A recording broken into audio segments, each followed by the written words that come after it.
Hit that live button right now. What is up, everybody? Welcome to the Glosso America YouTube channel. Hit like and hit subscribe and turn on your notifications because we are getting after it.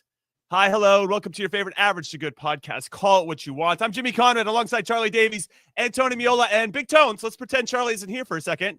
I feel like we should find a new tagline. He's here? Exactly. Our tagline Charlie, what's up?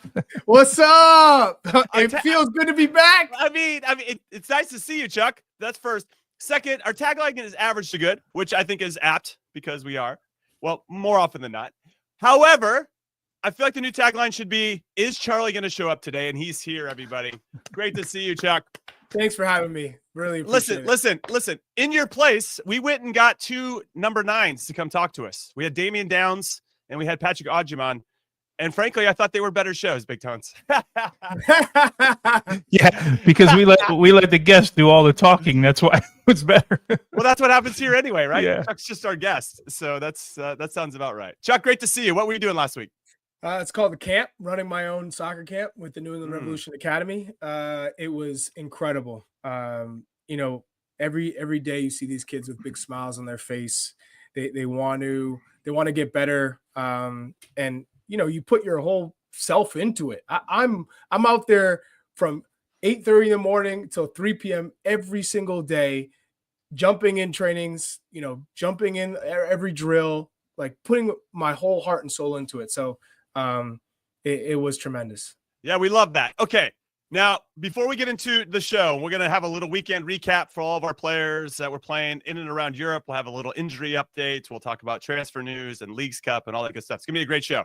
But Chuck, for all the coaches and young players that are out there, or players of any age that are out there, what are you identifying or what are you seeing when you go to these camps that you wish the players maybe were already equipped with, or do you feel like there's a deficiency that you're helping them solve? Is there some themes that you're seeing for our young players? And Jimmy and Tony, I know you've been there, so you've also seen this, but tell me if I'm wrong.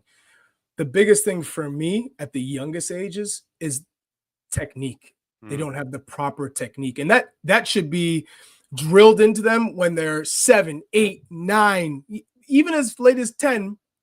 But typically after 10, we shouldn't be talking about technique. We shouldn't have to be talking about dribbling with your head up. We shouldn't have to be talking about how you receive, which parts of your foot do you control the ball with? How do you receive with your right, with your left? How do you open your body up to receive a pass or to make a pass? These are some of the basic things that a lot of coaches aren't doing for our youngest age groups. And I think that's one, I feel you automatically jump in because that's kind of the red flag when you're watching kids play. You go, oh man, they weren't taught the proper technique, how to shoot. As simple as that. My camp is a finishing camp, but you'll see some of these kids, they get close to the goal, and it's not about the composure, right? That's a part of the finishing, but it's even just how you shoot the ball. And I'm sitting there going, wait, these kids have been playing soccer for 4, 5, 6 years, and no one taught them how to properly strike a ball and the different types of way you can strike a ball. So that for me, Jimmy, is something that really stands out. Dribbling, passing, receiving, finishing, the details. You're basically talking about the details. They should come second nature at this point, right? So Big Tones. Now let's lean into your experience as a youth national team coach. We'll finish this part of the conversation because I'm curious about what Chuck has seen, and when I coach at the youth level, I see a lot of similar things. Does that show itself with the youth national team? Do you feel like we're still lacking some details from your experience at that level? Well, yeah, remember, when you're talking about the youth national teams, you're talking about the elite in that age group, right? So in general, those guys have a clear idea. It doesn't mean that they can't get better at things. It doesn't mean that the technique that they learn, they can't do it at a higher speed, and you try and get them to do it a little bit quicker and think a little bit quicker. But they're more a complete package, right? When they get to a national team, obviously, or at least you think they're a player that can compete at that level. But going down to Charlie's, I was at that level for years with regards to taking players that were not unrefined, really didn't know anything, just loved the game and loved to be part of it and wanted to learn. And maybe they didn't get the coaching prior to that. And part of that is, look, we need all of these coaches that are not the most qualified coaches, or else we wouldn't have enough coaches for the number of kids that play. We talk about this dilemma all the time. So those people are doing us a real service by just keeping these kids in the game. And then you hope that they get to go to a camp, like Charlie's camp, or there's hundreds around the country all summer, right? That they start to learn a little bit more and then enjoy it a little bit. What I am surprised about is that in this day and age, it's so easy, right, to learn things with social media. Like, kids are on their phone all the time. And how did you guys learn? You learn by trying things, Yes. right? Just trying it. And then it doesn't work. You try it again. You have fun with your buddies. Like, that part is surprising to me because we never had any of that. Like, you had to kind of learn on your own, and you saw like 10 games a year and then you started emulating people. So that part's a little bit surprising to me. But yeah, we certainly, that has to be a foundational piece of growing the game. I wanted to bring this up to you guys because this weekend we had our 30-year anniversary with the Revolution, right? So a lot of the greats came back. Alexi, Joe Max Moore. I told, by the way, Matt Reese, but I told Tony, I said, Joe Max, you've been in hiding. I was like, I haven't seen you at all. Yeah, I saw the pictures. I was like, we need to get you on this podcast. He's like, all right, I'll join. So, yeah, right. He agreed. Yeah, he was like, I'll Joe Max Moore. 100%. But I had this long conversation with Jay Heaps, who's now the president at Birmingham Legion, and he was saying around the country, he's seen this at the USL level. We're not developing strikers. We're not developing attacking players. And the reason why is because when you get to MLS, they're spending all the money to bring in foreign attackers, foreign goal scorers, foreign chance creators. So if you're a businessman and you're thinking, okay, where do we have the most upside with developing talent? That's why we're seeing a number of outside backs. You're not spending a lot of money to make outside backs. Alex Freeman's of the world.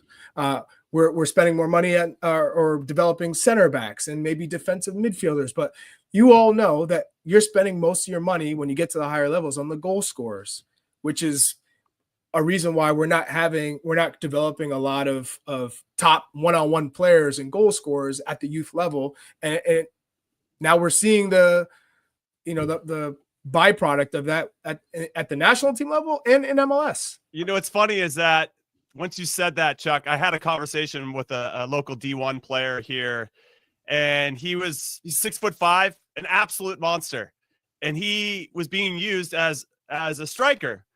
Okay, he has some areas of his game to kind of catch up in some certain facets of the game, but I'm like, listen, you have a much better chance of becoming a pro as a center back, and so he switched to center back and is absolutely killing it. But to your point, that could have been a guy who really helped us from a striker position. Could have been.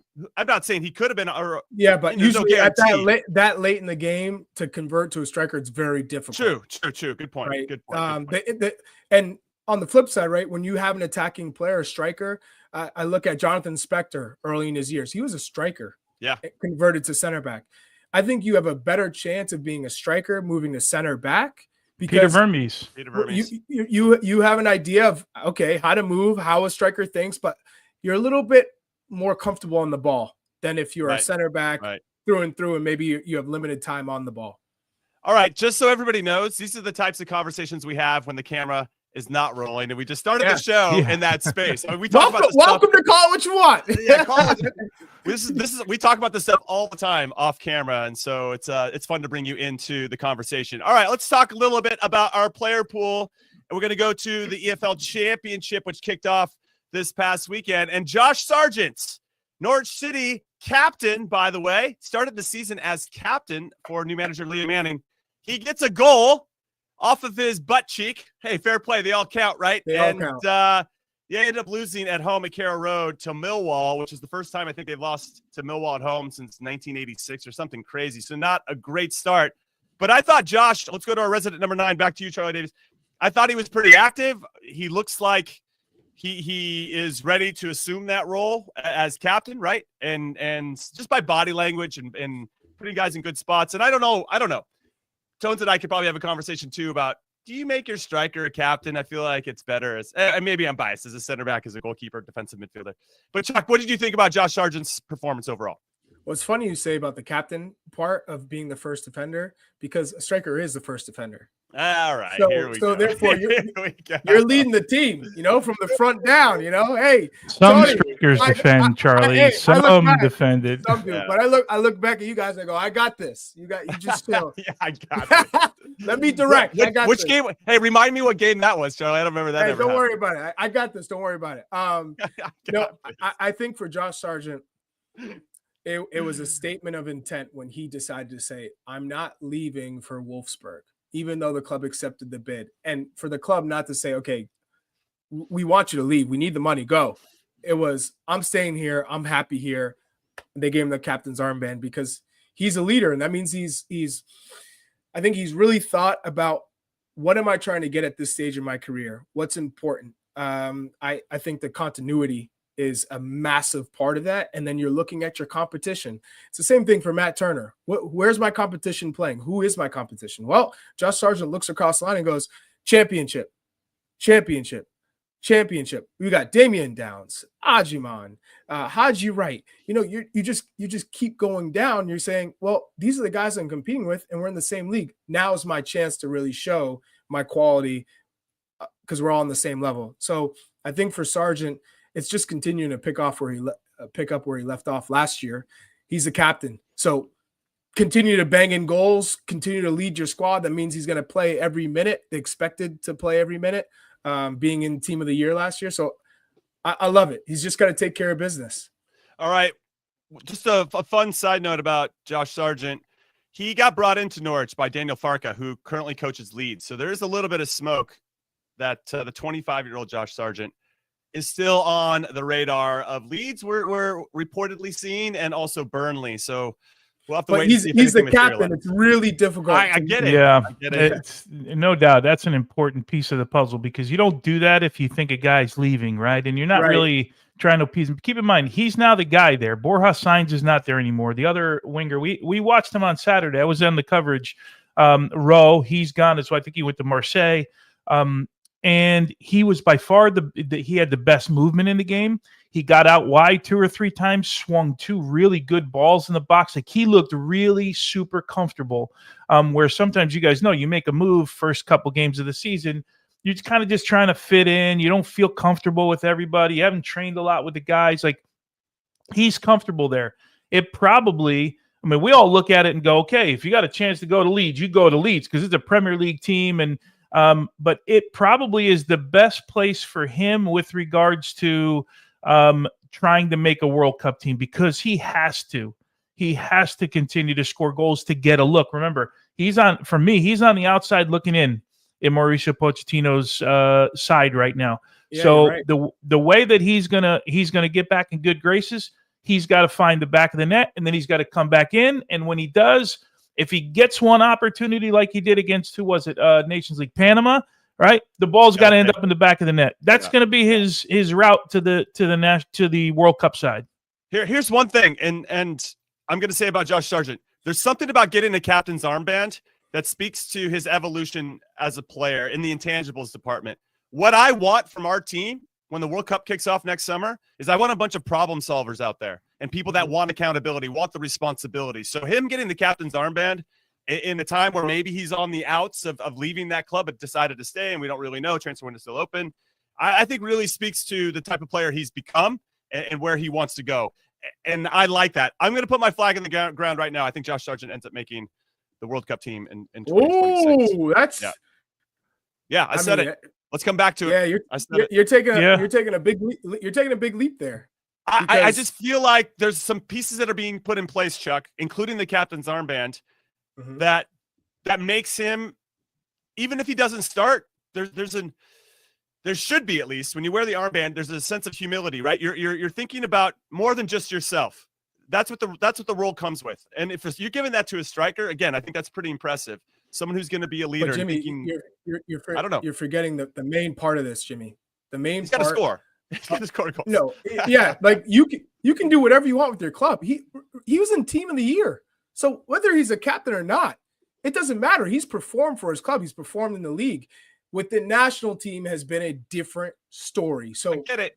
I get what you're saying. Responsibility, blah blah blah, and all this. It doesn't matter. you both know when you get an opportunity with a coach and you don't take it, and then he moves on from you, it's that much harder to change his mind.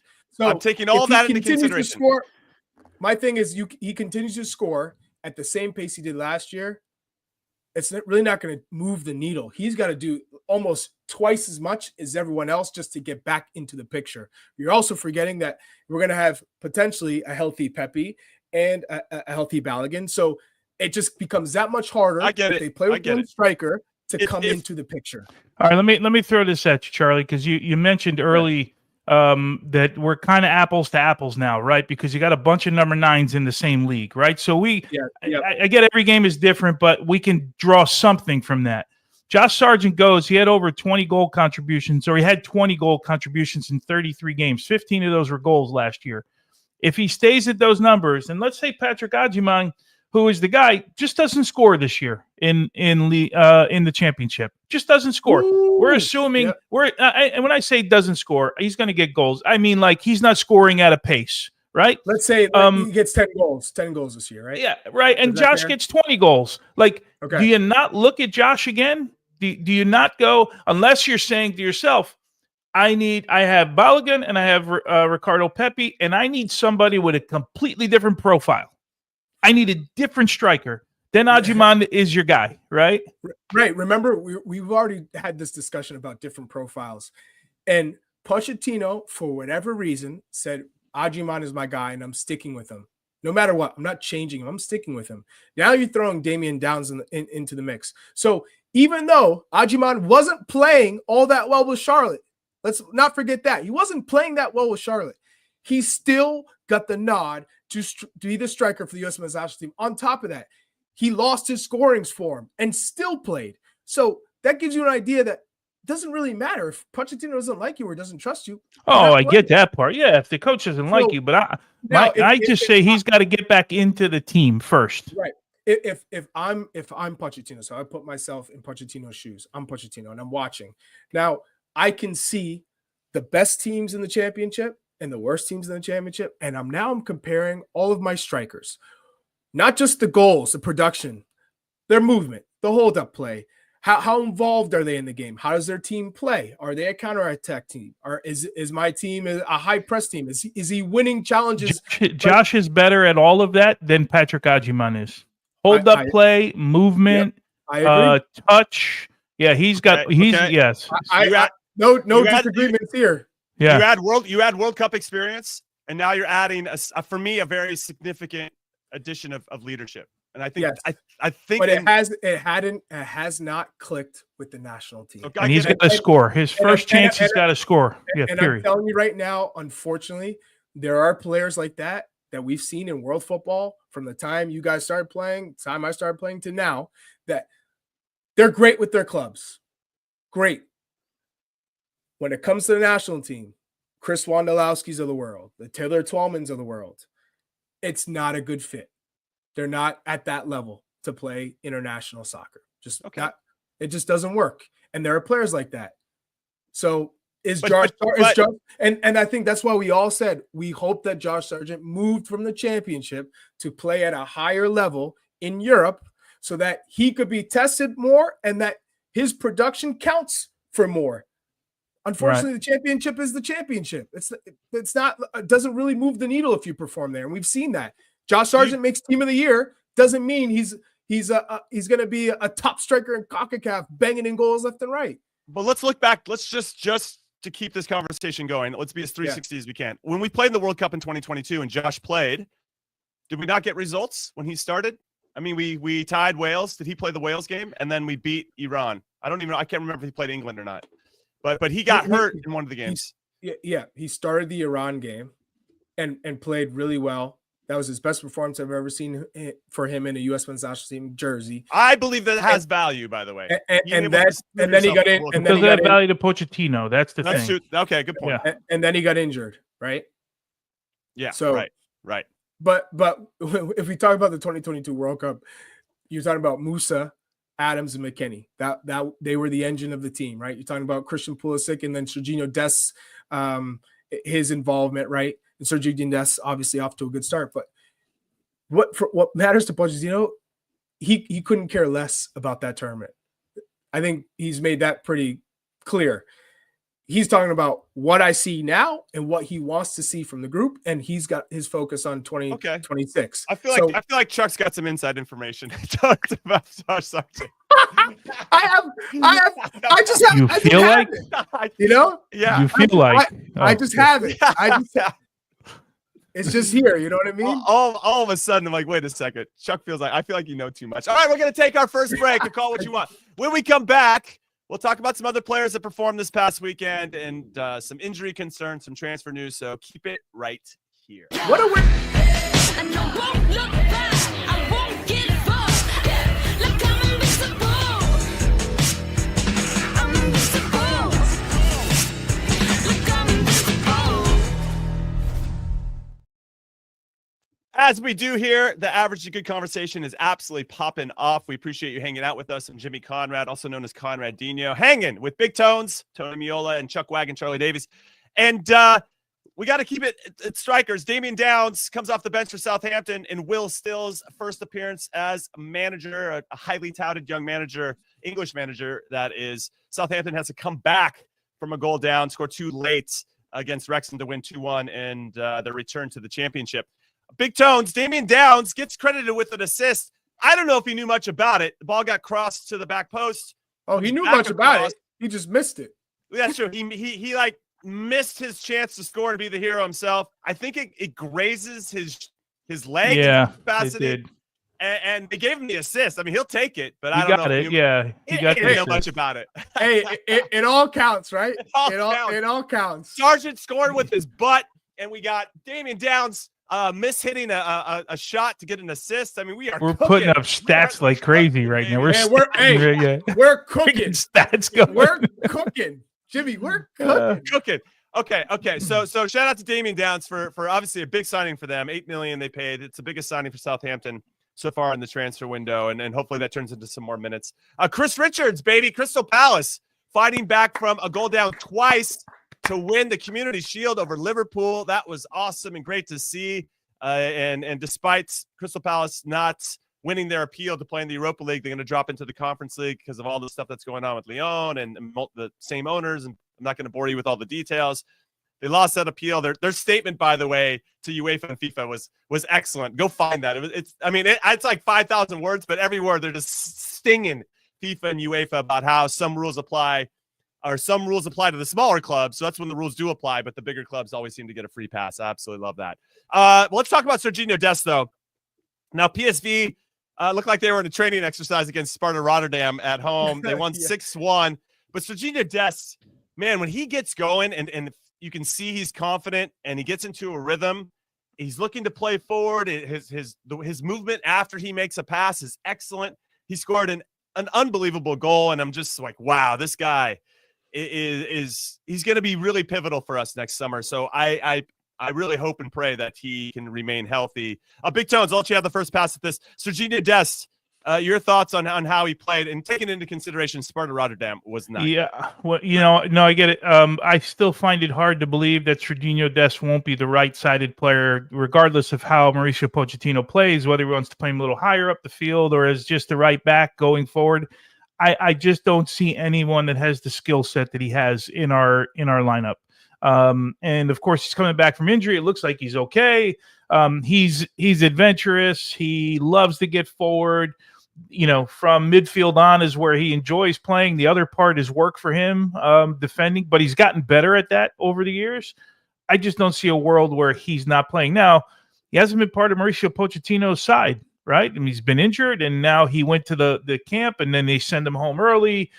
So what we've seen from Pochettino, like, he needs to see all these guys. I would imagine September is going to be our first look.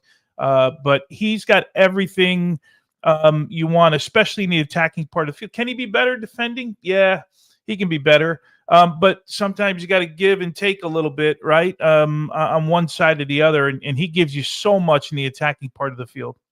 And by the way, he doesn't mind putting his videos up on Instagram, does he? I mean, he's constantly putting them videos up. Yeah. Well, if I had that much sauce, I'd be putting my videos up as well. Right. I only have one. It's a header where I didn't even need to jump, and I make sure I slam that down everybody's throat. All right. Shout out to my goal against Mexico. Let's talk, though, about his teammate, Ricardo Pepi, resident number 9, Charlie Davies. The manager for PSV, Peter Bosch, says that Ricardo Pepi's not fit enough. We knew in advance that his path to fitness would never go in a straight line. He'll be back next week. This seems, I think, pretty standard. You're coming back from a significant knee injury, and you just want to make sure you're being thoughtful about his return. So I don't know if it's much to read into, but I was excited to see him potentially dunk on Sparta Rotterdam like his teammates did. Yeah, I think for Ricardo Pepi, I know being out for so long, you have this desire and hunger. That's what's kind of driving you to get back on the pitch. But at the same time, you have to have some patience, because the last thing you want to do is rush back into a situation where you're playing, you're pushing yourself, and you start getting all these muscular problems, hammies, quads, calves, because there is that compensation. And I think he's got to just take it week by week, continuing to do all the maintenance work, because that's what happens typically when you come back from a long injury. Is the injury might be fine, the knee might be secure, but it's everything else around, right? And so I'm happy he's back. I'm happy that Peter Bosch is saying he's going to be good for next week. But again, expect this first 3 months or so to be a little bit up and down as you're trying to get back. I mean, Dest has been out even longer, right? And I think he's hit the ground running. But I also am anticipating a little bit of up and down. There might be a little injury here or there. I hope not muscular injury, but a tremendous start for both those guys at PSV, just to be in the conversation so early in the season. Yeah, PSV play away to Twente this upcoming weekend. That'll be a much stiffer test, so we'll see how they perform in that one. The game, though, to watch early on in the Eredivisie is PSV hosting Ajax. That'll be on September 21st, so circle that on your calendar. Hopefully Ricardo Pepi is back in action, because that is going to be an absolute peach of a game. All right, let's kind of continue on the injury front, Big Tones. Let's start with Jedi Robinson. Not planning to start the season for Fulham and his manager, Marco Silva. This is what Marco Silva said. Jedi is not ready. Marco Silva said this after the club's 1-0 win over Eintracht Frankfurt in the final preseason game. And so I guess we're going to have to wait and see, which I guess where my disappointment is. Obviously, I don't want to rush any of our players back into it, is that Jedi might not be available for the 2 friendlies coming up against South Korea and Japan. Why would you fly him all the way back for those games if he's nursing an injury? And it's just, man, I want to get him and Dest and everybody as fit and back into the fold as possible, especially because Jedi is so obviously a key component for us in our World Cup team. Yeah, he's a massive key, and more so than Serginho Dest. But yeah, we got to get him on the field at the same time. I can't imagine, you touched on it, Jimmy, that we're going to see him in September. If you're not completely fit, 100% fit, although he has been a guy that has wanted to come in for everything. So if he does get on the field prior to that, does he at least come to camp and be part of the group and work out with the group and maybe get some minutes? I don't know. But I would be very surprised if in 2 games we see him like a 180-minute shift with the national team, which means then October becomes even more important, right, for Mauricio Pochettino. When Pochettino got here, I guess it's coming up on a year, right, that Pochettino's been here, because I think he came in, November, December of last year. We were like, yeah, he's got enough time. He hasn't seen a lot of players. There are still a lot of guys he needs to see together. He hasn't seen them together. Right, and now we're starting to run out of time because of all the injuries, right? So that's a little bit concerning. All right, so another player in a similar boat, Chuck, is Malik Tillman. According to Bayer Leverkusen, Malik is still suffering from an injury. Apparently, I'll use air quotes. What is a quote? But a mild stress reaction after training. New manager Bayer Leverkusen, Erik ten Hag, said, I can't say anything about Malik's return. We have to take it day by day. What I do know is that Malik won't be there. And he was referencing their game against Chelsea, which they ended up losing 2-0. He says, this is Erik ten Hag, has his injury worsened? We don't think so. Okay. We have to wait and see day by day, said ten Hag, who obviously hopes to have Malik available soon. So very similar to Jedi. There's no reason to rush it, but everybody's eager to see Malik Tillman wearing that number 10 shirt for Bayer Leverkusen. Yeah, I mean, I think he'll be back by the time the friendlies come around. which is going to be interesting to see what he does when he starts to get all these guys back. Where is Tillman playing? Where is Weah playing? Because I think with Marseille, he'll be playing, as a right wing back, right back. So now is he competing with Dest for that right back spot? How do you figure out putting them together on the pitch, same side? I think we all know we don't have to worry about Anthony Robinson. Take as long as you need to get back. He's recovering from the cleanup in his knee, right? So he'll be good to go when he's healthy. Now it's what does the rest of the team look like, the shape. So it'll be interesting. But I think Tillman's one of those players where you're thinking about that number 10 role. If it's him, is he playing with 2 10s?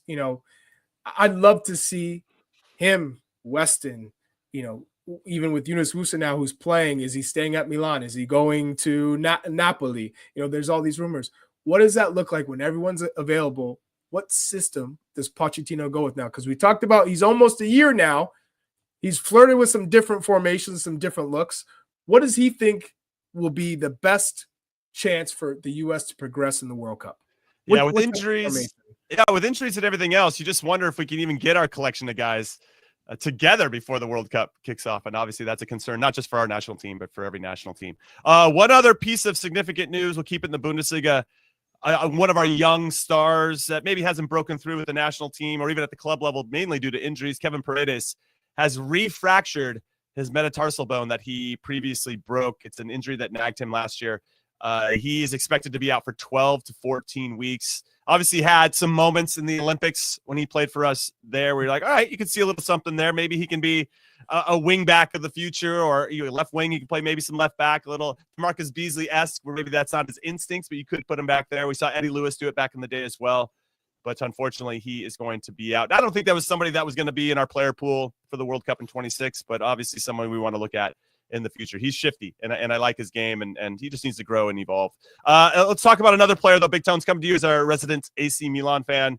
Christian Pulisic hasn't been playing either in these last 2 friendlies for Milan, the 1-1 draw with Leeds, and a really disappointing, lackluster performance against Chelsea where there's only really one team on the field, and they were wearing blue.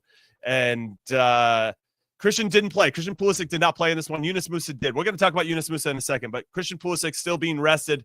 It's being reported, though, he should be available for the first game in the Coppa Italia against Bari. I don't even know if you risk him in that one, but your thoughts on Christian, and do you think he'll be healthy once the season is ready to go?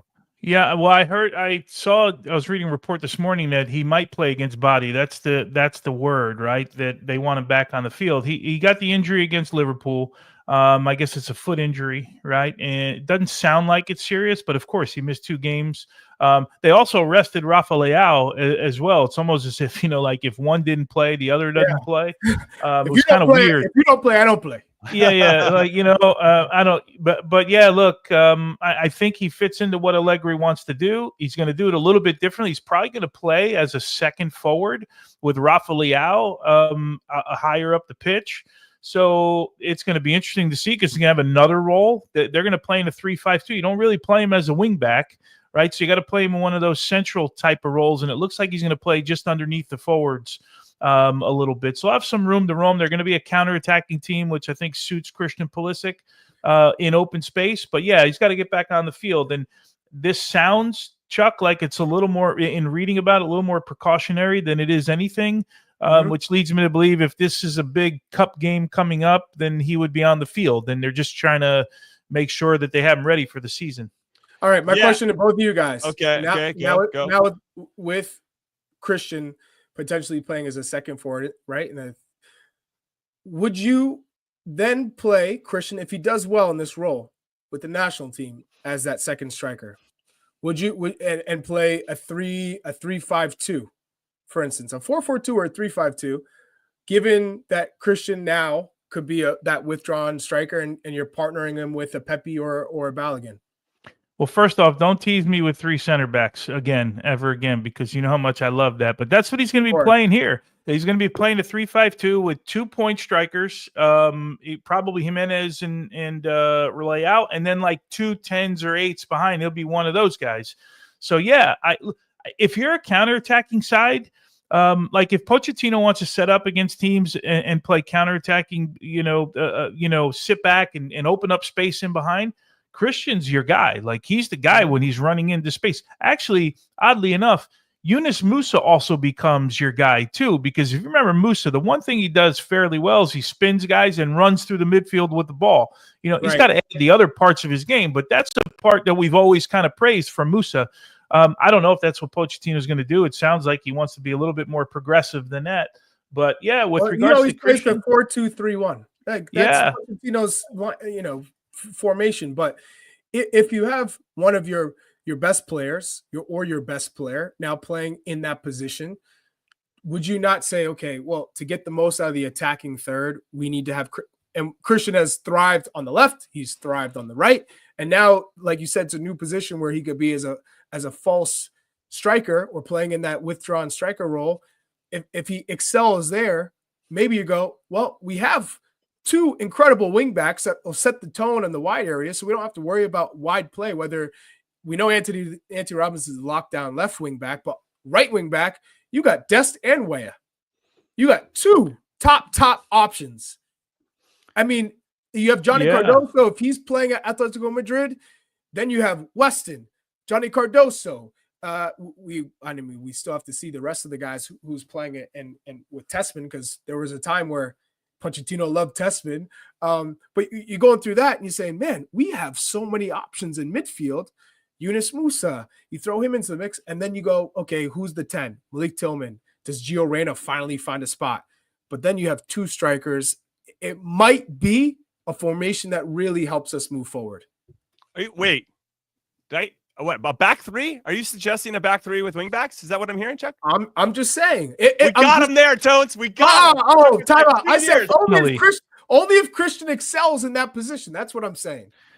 Whoa! Wow! This is a monumental moment, and call it what you want. History. Welcome back to the show, Chuck. Yeah. Hey, I've always been a two-striker guy. What are you talking about here? He takes a week off, and look at it. Like he's had time to reflect. He's an epiphany right? in camp. He's had insights, and he's been walking around and thinking about our strikers and I see Ives' comment to us about the thin center back pool. I think I told you the story. I did the Copa America in 2015 with Tony Adams, and I asked Tony Adams, why did that group play with three center backs at times? He goes, when you don't have two good center backs, you play with three. That's what he told me, and I love that. That's Tony Adams telling me, when you don't have two good center backs, you play with three. You need all the cover you get. So that was your answer, Ives. If you think that's it, this is the formation for you, man. Putting three back there. I love that. I absolutely love that. All right, let's tiptoe into the Yunus Musa waters. He gets two starts in these last games against Leeds, played 45 minutes, and then got 73 minutes against Chelsea. Gave up a penalty in that one. Jamie Gittins got the better of him once or twice when isolated in 1v1 situations. Played wide, we should say, playing in kind of in that wing back spot for Maxi Allegri and AC Milan. It's not his spot, by the way. It's not his spot. Didn't look comfortable. I was like, wow, they're really rolling this guy out. It seems like he's on the move. He's reportedly being shopped around for $30 million to Napoli and Nottingham Forest. Neither team apparently wants to pay that amount, which I get. That feels like a little bit more than it should be, but they clearly want to recoup their money in some capacity. Big Tones, resident Milan fan, what are you saying about Yunus Musa, his future? Let's just say it like this. After this transfer window, you believe Yunus Musa will be a Milan player? It's leaning that way because of the price that Milan wants for him. But I don't see him as a wide player like that. Because now you brought in Ricci to the side, you brought Modric, who's not full-time, and then you brought Jashari from Brugge, right? So the numbers just don't add up for Yunus Musa to play centrally. He's going to have to play wide. Unless they change the formation, it's going to be tough again for him to get minutes. But yeah. I don't see him going because they want so much money for him. I think they want like 30 million. So that's a lot. Yeah, I don't know. Is anybody paying that right now? Because if you go back and research Yunus Musa the last 6 months and you look at the end of the season last year, there's probably some video you can pull up and say, okay, he offers some things that we like. But I don't know. I'm not the market expert. I just don't see anybody paying that based on what other guys are going for.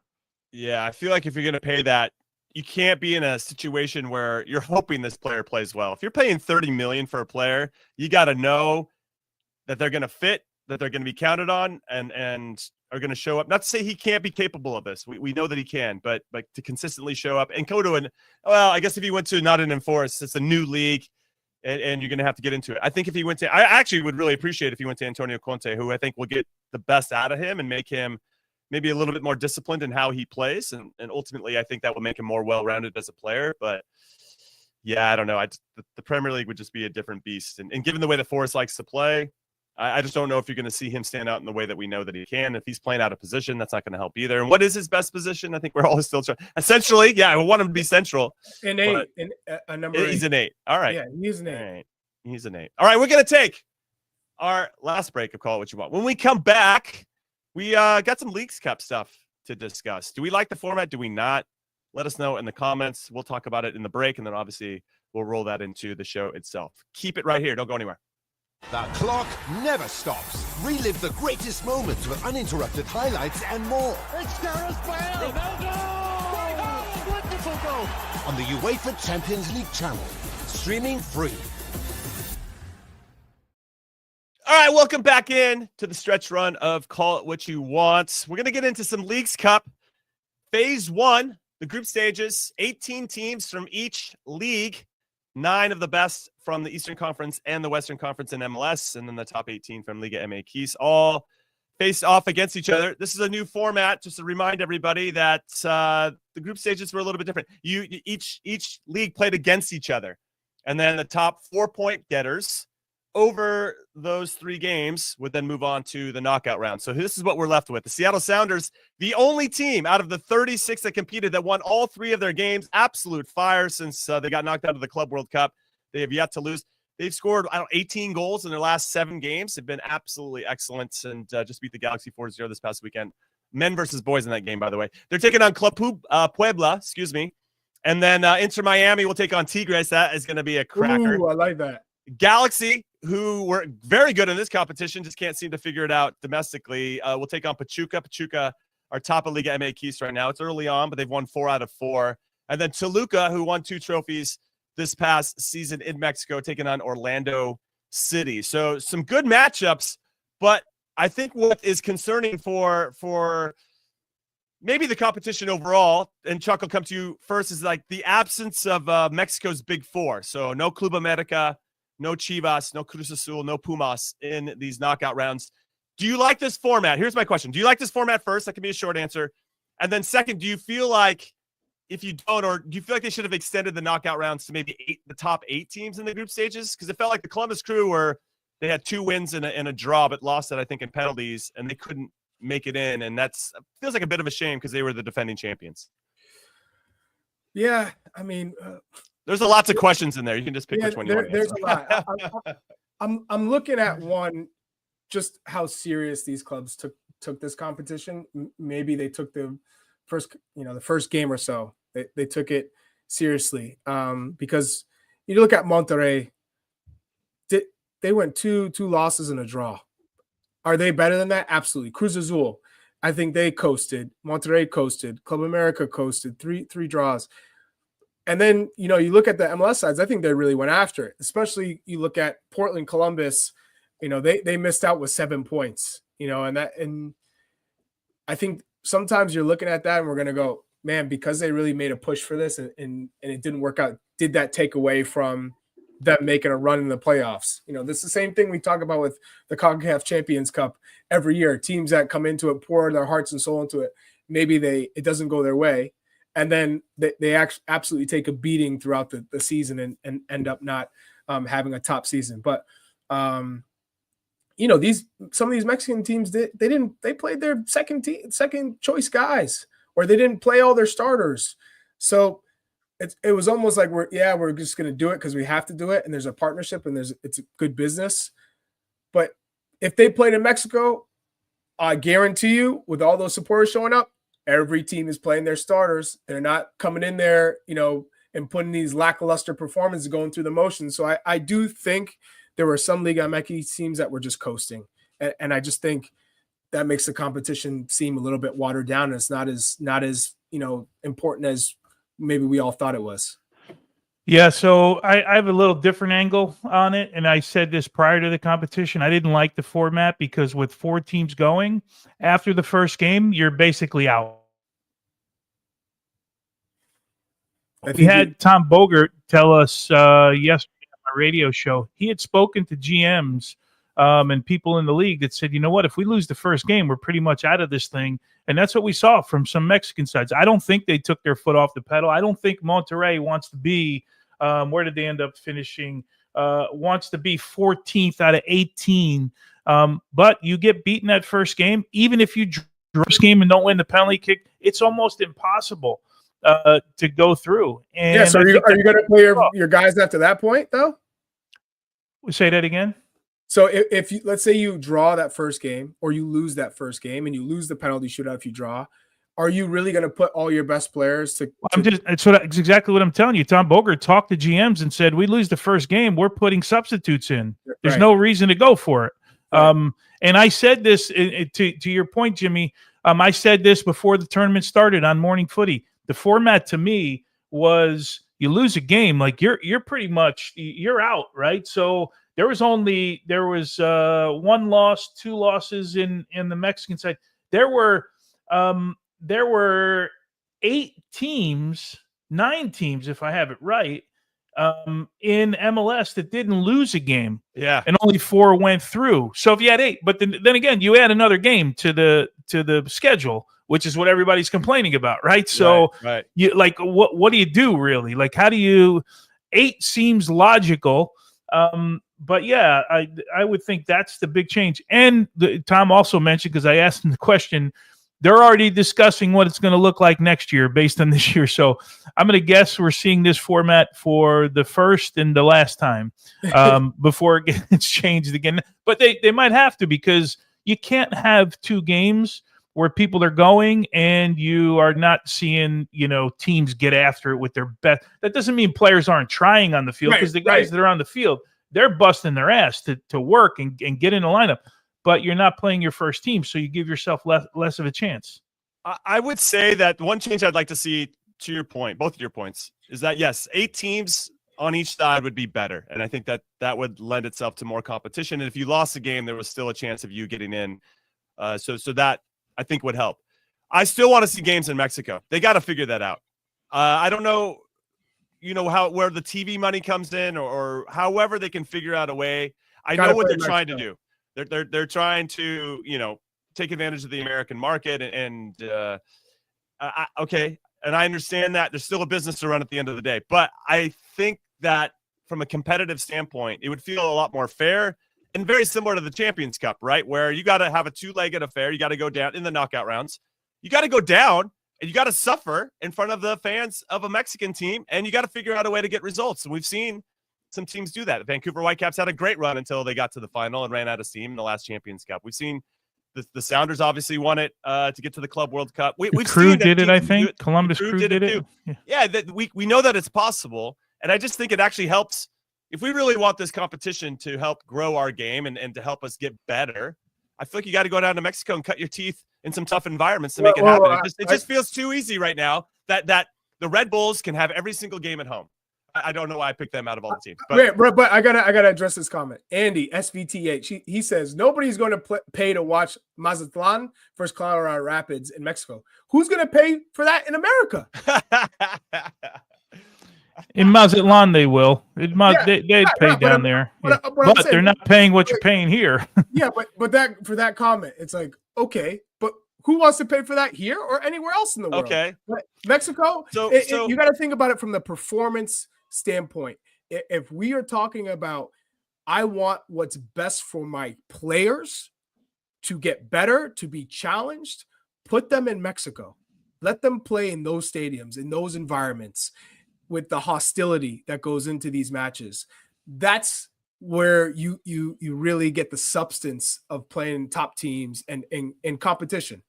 Okay, so one thing I want to add, this is a really unique opportunity for so let's use that comment. Mazatlan versus Colorado Rapids. Let's say that game is at the Rapids Stadium. That's not going to get or be well attended. It's just not that Mazatlan is not Club America. It's not Chivas Guadalajara, so on and so forth. They're not going to get a big draw. This is a big opportunity for me where you know that as a club, when that schedule drops, okay, it's going to be a tough draw for us. Is there a moment where hey, you know what? This game is for everybody. I know I've seen Real Madrid do it. In one of their last friendlies of the season, they tickets are super discounted or tickets are free. Okay. And you just allow people to come in that maybe couldn't see a Madrid game otherwise. I've heard about it. And we went down to Mexico one time and played a friendly against Toluca or Necaxa. This was way back. And they made that game free for their fans. And the place was rocking, right? You had probably fans that were so excited to be there because they can't go to a game otherwise. And so you could turn this into an opportunity where it's goodwill. And yeah, okay, you're going to have to eat it. But those are I don't know how much money they're making from the gate anyway if only 1,000 people come see the Rapids versus Mazatlan. And I know you got to turn on the lights and you got to pay everybody to be there and so on and so forth. And there's going to be some extra costs. I know that this is still idealistic in a lot of ways, but I think there's room for these MLS clubs to open up their gates in a way and really bill it as, we want you to come celebrate this game with us. We're going to make it free or whatever. Just a really super discounted price and make it an environment where you've created a gateway drug for them to want to come back in the future, where they're going to pay top dollar to watch you play whoever it is. And you're starting to build some real hype and buzz around your team. I feel like that's still lost in the shuffle here, where every time we see a competition, it's like, oh, how much can we squeeze these people? Oh, okay, well, it's $150 a ticket. And guess what? We're going to charge $75 for parking. And it's just like, enough. Who's going to be the first club to set up and be like, hey, actually, this game's for the people. We're here for our community, and we're going to create something special. And having a game against Mazatlan would be a great opportunity to make that happen. No, I don't think it's going to happen in this tournament. If it happens, it's going to happen. It's going to happen in the home thank stadium. You for letting me with be on my soapbox. No, I like the idea. Excuse me. I like the idea. I just don't know that it's going to happen in this tournament because it's set up not to happen, basically, right? But yeah, here's the thing. We keep talking about MLS and playing down there, and I gave you my solution a couple weeks ago. Top half of the table in each stays home, and the bottom half of the table, however you qualified in, you go on the road, right? So you'll have 9 Mexican teams in the U.S. You'll have 9 American teams in Mexico playing, right, against the higher seeds. But this is a partnership, right? It's a partnership with Liga MX. Clearly, the higher-ups at Liga MX are not arguing hard enough to have games in Mexico because there's probably more money for them in the end to have games in the United States, right? So it's not like the Mexican Federation. There's been managers that have come out and said, hey, look, this is hard on my players. We're doing all the traveling. But the managers and the individual clubs are not setting this tournament up. It's Liga MX with MLS executives. They're striking a deal. They're clearly not arguing hard enough, or maybe don't want the games in Mexico. That's why they're all in the U.S. We've said it ad nauseum. Need to play in Mexico. Need to play games in Mexico. All right, so let's preview this sucker then. It's a good conversation there about the format. Chuck, let's go game by game here. We'll start with the red-hot Seattle Sounders. They scored 11 goals in their 3 games. In this one, they've scored 18 in their 7 MLS games since the Club World Cup. They have yet to lose since the Club World Cup, and I feel like it's a really good moment to where they kind of said, hey, we can hang with some of the top teams in the world. We didn't win those games, but there's something about that belief that maybe we're a little bit better than we thought. And once you unlock that, then you can start to get to the true potential of your team, both collectively and individually. Seattle Sounders taking on Puebla. Who do you like in this game, and how far do you think the Sounders can go in this? I like Seattle Sounders to beat Puebla. I don't think Puebla will be a real challenge for the Seattle Sounders team, especially with the form that they're in at the moment. So I think I'll take the Sounders. I still think it'll probably be like 3-1 is probably my guess for the Sounders. By the way, what a job Brian Schmetzer's doing, man, with this group. No Rusnak, no João Paulo, no Jordan Morris, and no Paul Arriola in that side. Mm-hmm. The job he's doing is incredible, man. And youngsters coming in and making De Rosario's kid, the young kid Brunel, who's got his first goal this weekend in the league. Like, man, Brian Schmetzer, if he doesn't win Coach of the Year, look, I know we're going to give it to probably Mike Ivaris, Chuck's guy out in San Diego. Guys, who are also Bradley Carnells of the world, but no one's doing a better job than Brian Schmetzer's doing this year. Yeah, I second that. Shout out to Schmetz, and we'll see if he can keep that run going in this competition. The winner of the Seattle Sounders, Puebla, will take on the Galaxy Pachuca. So we'll go there next. Galaxy, I just don't know which version of them is going to show up, Chuck. And so Pachuca right now, red hot in Liga MX, 4 wins out of 4. They're coached by Jimmy Lozano, who coached Mexico for a little while. I like the way he sets up his teams. I want to give the slight edge here to Pachuca, even though the Galaxy have been pretty good in this competition in particular. Where are you leaning? And then Tones, I want to hear from you. Yeah, by the way, you forgot Jesper Sorensen. He's in the mix too. For Coach of the Year. Yeah. Oh, yeah. But if I'm gonna go here, I'm gonna go Pachuca. I think, man, the Galaxy. I just don't understand the Galaxy. I get you have some missing players, but they've been so bad this year for the most part, and just not consistent. I think the consistency is the biggest worry for me with this Galaxy side. So I'm gonna go with Pachuca. All right. Yeah, I'm leaning that way as well. Tones, where are you on that one? Yeah, I mean, I lean to Pachuca only because we've seen that dark side of the LA Galaxy, right, and what it looks like. But maybe this is like a new life for them in this tournament, right? Maybe this is okay. It's refreshing in a way not to play an MLS game because we know our destiny in MLS. This one, at least we have a chance to win. You wonder if they get to a final of this somehow, does it erase anything? Does it? I mean, I just wonder how you would frame it if you're. I know how Greg Vanny will probably frame it when he's talking to his players. I'm not sure how you would frame this for the Galaxy if they go on to win this thing, right? I think Pachuca is the team here, but who knows, man? Did you ever think the LA Galaxy would be here in the quarterfinals? No, I didn't have them finishing top 4 at all, and they scored 10 goals, only gave up 3. So for the first time, I think all season, put together a run of games where they are pretty good on both sides of the ball. We'll see if they can let that continue. I don't know. Pachuca's pretty solid. All right, let's go over to the other side. We're going to save the big one, other side of the bracket, I should say, for last. That's Inter Miami Tigres. We'll go to Toluca, who are the number 1 seed from the Mexican teams. They beat Columbus. Well, in penalties, it was 2-2, and they got they won penalties, so they get the extra point. Then they took down Montreal. Everybody's taking down Montreal unless you're the New England Revolution these days. And then Toluca beat New York City FC 2-1 in the last one to claim that top spot. I like Toluca over this Orlando City team, but Chuck, I'm going to come to you. Orlando City, I wouldn't count them out either. When they get going, Luis Muriel can score for you. Ojeda's been excellent this season in MLS. I think he's an MVP candidate. Where are you on this one? Does it feel more of a coin flip, or do you feel like Toluca, who's been very good, probably the best team in Mexico over the last 5 or 6 months? Who do you like? I think Orlando is extremely underrated, to be honest. So I think this is going to be really tight. If I'm going to have to pick an upset this round, it's going to be this game. I think Orlando could get the job done. I got to see them play relatively recently with against the Revolution, and I was so impressed with the way that they played, the way they controlled the game. Ojeda's runs, so dangerous. I really like this Orlando side, and I think they might have a say in the playoffs this year. I think that's a team that could also surprise a number of the Eastern Conference teams. But Toluca are dangerous. They're tough. They are in form, but I'm going to go with the upset. Orlando City. Oh, I like that. Well, now, as a fun fact, this game isn't in Orlando. It's actually going to be where the Galaxy play. And all these games are happening on Wednesday, August 20th, by the way. So it should be a fun night of a beautiful game. Oscar Perea, Tones, what do you think of what Oscar's been able to do? I mean, I'm equally as impressed. I've had them like 4 or 5 times this year. Pulisic has been incredible. By the way, I'm going to pick Orlando in this game, just to give you that off the top. Yeah. I don't know that it's a surprise to me if they win this thing. You saw them this weekend against Inter Miami. I mean, they're good. Pulisic has been about as good as any signing, right? Comes in for Facu Torres this year.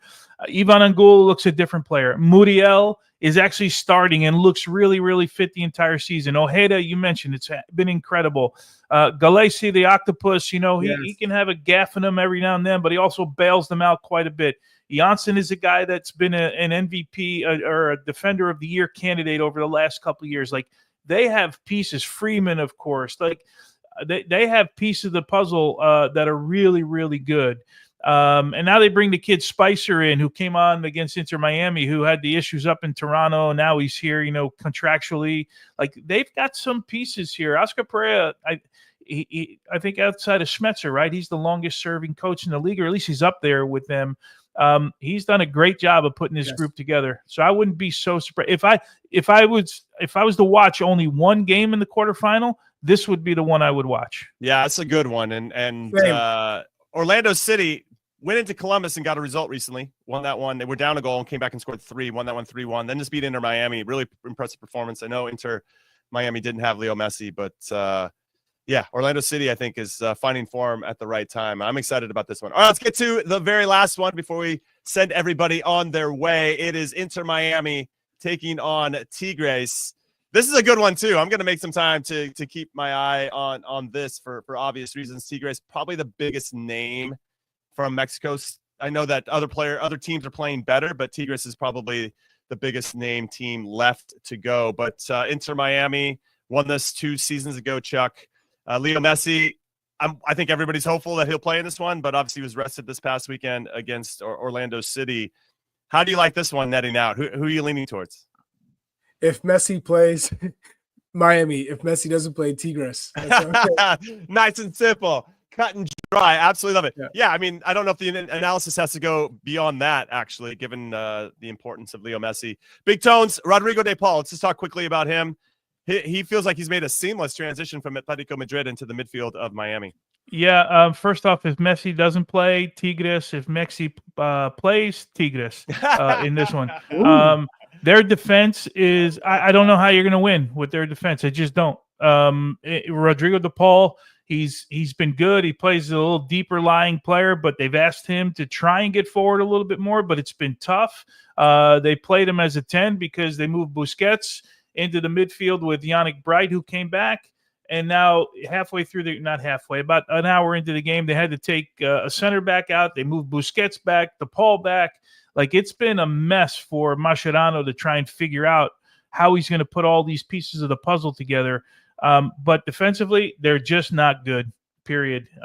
They just – I don't know how they're going to play against the Gignacs and Correas, and Brunetta plays in the midfield. Gorarion plays, the Uruguayan plays. They're like, I just don't know how they're going to compete with Tigres. Also, fun fact: Tigres just beat Puebla 7-0 this past weekend.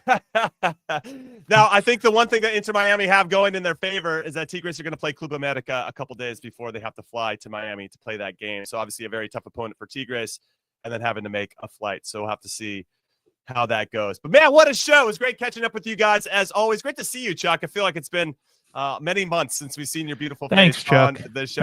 Thanks for giving us your presence. Thanks for having me, for everybody guys. else, shout out to Brad, Ives, Des, everybody behind the scenes for making us sound and look better than we deserve to be. Thank you for hanging out with us. As always, best community on the YouTubes and on the podcast world. And we will see you on Thursday. We'll get after it like we always do. Thanks for hanging out. Later.